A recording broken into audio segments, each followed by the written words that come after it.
were taken advantage of. You were hurt, you were used, you were abused. It's not fair. It's not right.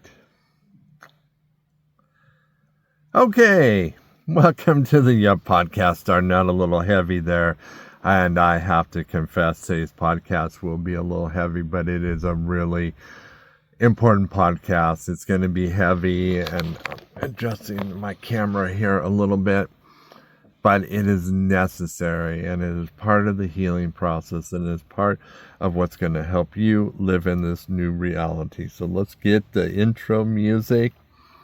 So proud of you, all you who listen. You're doing the hard work. You're sharing the podcast. Thank you for those of you who are writing reviews, because I know you're writing them. I haven't seen them yet, but thank you for doing that. And if you do that and you just shoot me some fan mail here, and you can connect my fan mail, I think, on all the platforms that I've been on.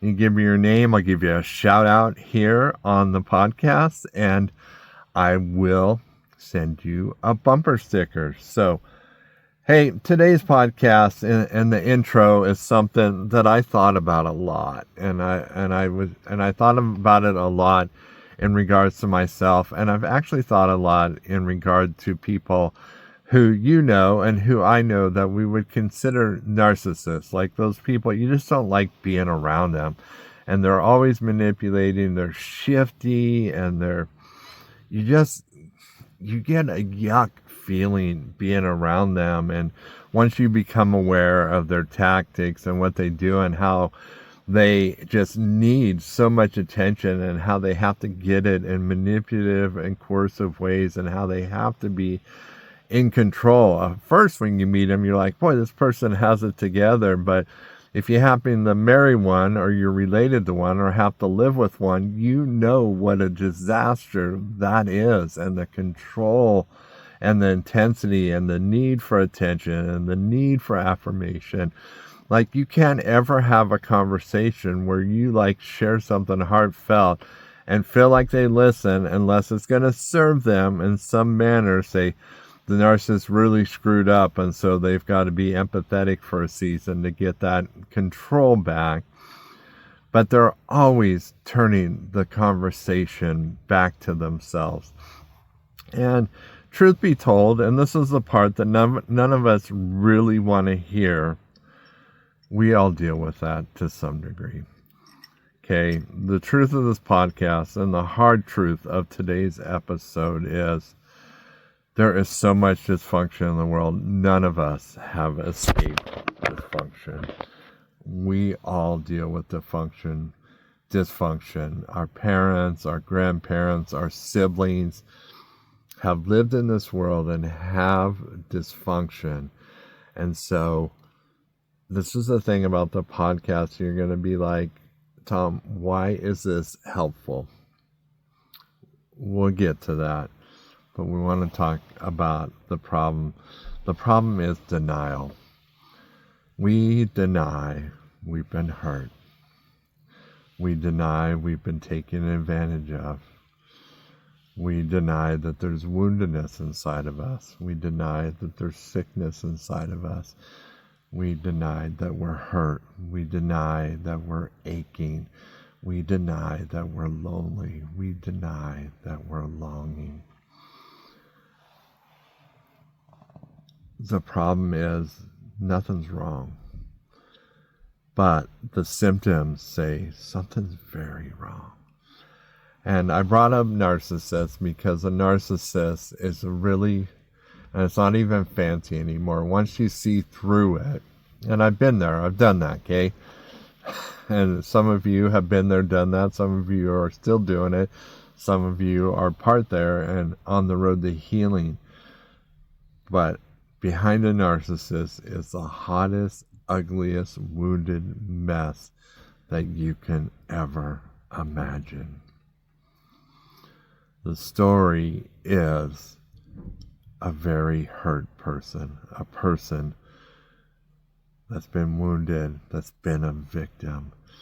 And the way to never be a victim again is to have absolute control over every situation and not ever to be vulnerable again. If you're not ever vulnerable or in a place of vulnerability, you can't get hurt, or so the illusion is. And so, and like I said before, I say this for myself and I think I can say it to you, we all live in a degree of this because we live in a dysfunctional world. And as we're young, we don't know how to deal with this hurt. We don't know how to deal with the out of control things that come into our life. And so we develop these methods, survive. You're a survivor. You've made it this far. We can deal with the rest, right? The point is to realize that you've survived. What have you survived? Being taken advantage of, being used, being abused. And it comes in all kinds of degrees, and oftentimes we justify, oh, mine wasn't really that bad. Bullshit. Abuse is abuse. Words, neglect, coldness. It's all bad and it all hurts. Stop justifying it. What I want to do in this episode for some of you is going to be incredibly hard. It's been hard for me to do it. I've had to do it over a lot of seasons and slowly, because it puts us in a very tender spot, is admit that you're a victim. You've been taken advantage of. You've been hurt. You can feel those hurts. Just acknowledge them for a second. We're not going to go and relive them all. No, we're not. I don't think that's the answer. I don't think it's the answer is going back. Just the fact that we acknowledge that we're hurt and there are things in us that need to be made right, that are a little broken. Okay. One of my affirmations is that I'm not broken. That's because I'm being repaired. Sometimes we have to admit that there are things that are out of order, and maybe out of order is the better thing. We're not broken. We still function. We're not broken. There's no out of order sign on us, although some people are like, maybe there should be. But we've lived and we've developed some wounds. And as long as we deny them, there's no healing. So this episode is simple in premise, because once we admit that we've had hurts, we've been wounded, we've been taken advantage of, the healing can come in. And that momentary acknowledgement, and it may be overwhelming because the way you have stored your hurt may not be any more than anybody else's, but the way you stored it and kept it, it can overwhelm you. And so open it as far as you can. I think just a little bit. It's just like, say, Tom, and let's do it right now. Tom, I agree with you. I've been hurt and there are wounds in there. I want healing. You did it. It doesn't have to be rocket science. Words are the tools to release and heal. You start the process, but you have to get to that place of vulnerability. And I've come to love that place, but the first time you visit it, it is flat shit scary. Okay, you're just like, I see that door coming up. Nope, absolutely. Hard pass. Nope, we're not going to go there. Okay, let's see, what are those traits that I have? Distraction. Yeah, let's distract. Avoidance? Oh, no, avoidance, that works. Oh, no, just hard control. I ain't doing that. You can't make me do that. It's not fair.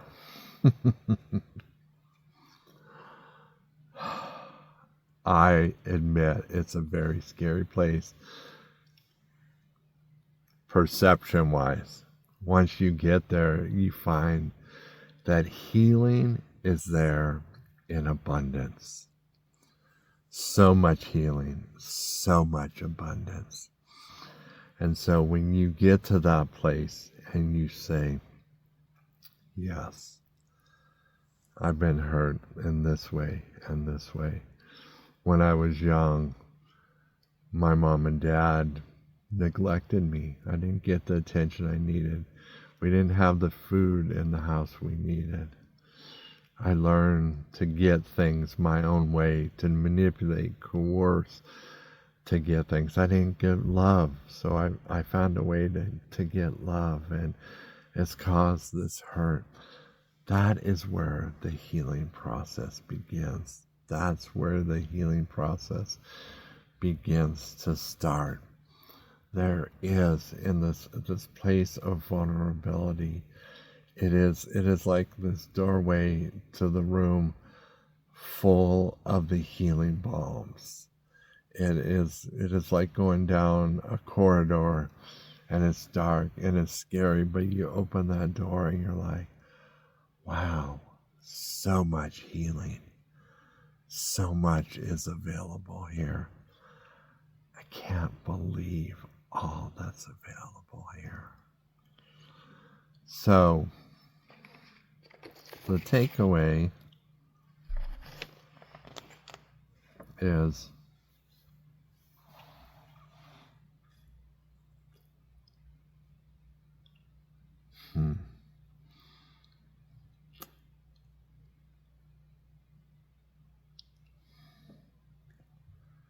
the takeaway here is that you're loved, especially by me, and I know that there are people that love you, and it's okay to be vulnerable.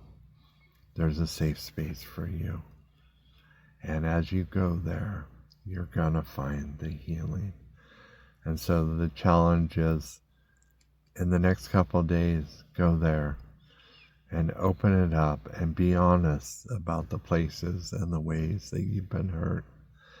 And just affirm that you are healing. You write those affirmations as those places that you've been hurt, and maybe the dysfunction that you see coming out of it. You say things like, I no longer seek control. I seek authenticity. I am an authentic person. I am a person that's honest. I am honest about my emotions. I am honest about how I feel. I tell the truth all the time. I am genuine. I have a good heart. I can love without control. Amazing words as you go to that place and you realize where your hurts have come out of. Because oftentimes there's nobody to blame. I mean, things happen and there are people that are involved, but we live in this world where there's lots of hurt and there's lots of dysfunction. And so we spend way too much time blaming and way too much time trying to point the finger at someone when we can go there. We can see the places of hurt and we can begin to heal those with the words. I choose to lay down bitterness. I choose to forgive. I let go of this past hurt. I release this person from judgment. Okay, that's a powerful one because you're like, they don't deserve it. But judgment on your part is like drinking Drano and watching the other person get sick. It doesn't happen. You get sick. Same with unforgiveness, same with bitterness, same with all those things. So this place of vulnerability, this place of surrender allows us to begin to address the root causes. And we're not blaming anybody. We're going there and we're putting healing balm and we're putting a new thing in its place, a thing that's like a chink of armor where it protects, but it also radiates light. It's like this armor that radiates and brings more light to the room.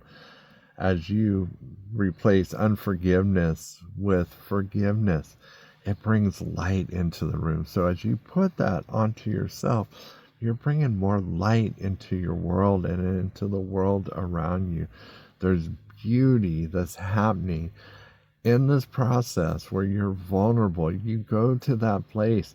Believe me, I'm a big tough guy. I lifted weights all my life. This is not a natural place, or it wasn't when I started. It's a very natural place now because the healing feels so good, and what I see coming out of me is amazing, and how it's blessing others. So this place of vulnerability. So the challenge is to go there, begin to identify those things, speak the opposite, write them down in permanent marker. Take the false things like we talked about in the last podcast, write them in chalk, erase them, and watch them disappear from your mind. Okay, and this may not be a one and done thing. You may have to do that a lot of times because sometimes things persist, and that's okay. The challenge is to start. Start right after this podcast ends. You can already feel that stuff there. Yeah, I can feel it here. I know some of you are dealing with bitterness, unforgiveness, not feeling loved. So I just tell you, you can forgive. You can release bitterness, and you are loved. I know there are other things. You can do this. Hey, I love you guys. So it's a short episode, but it is a bammer, right? A bammer in a good way, because you're going to bam that dysfunction out of your life and into the wonderful life. So, love you guys. I got you. I do. I got you.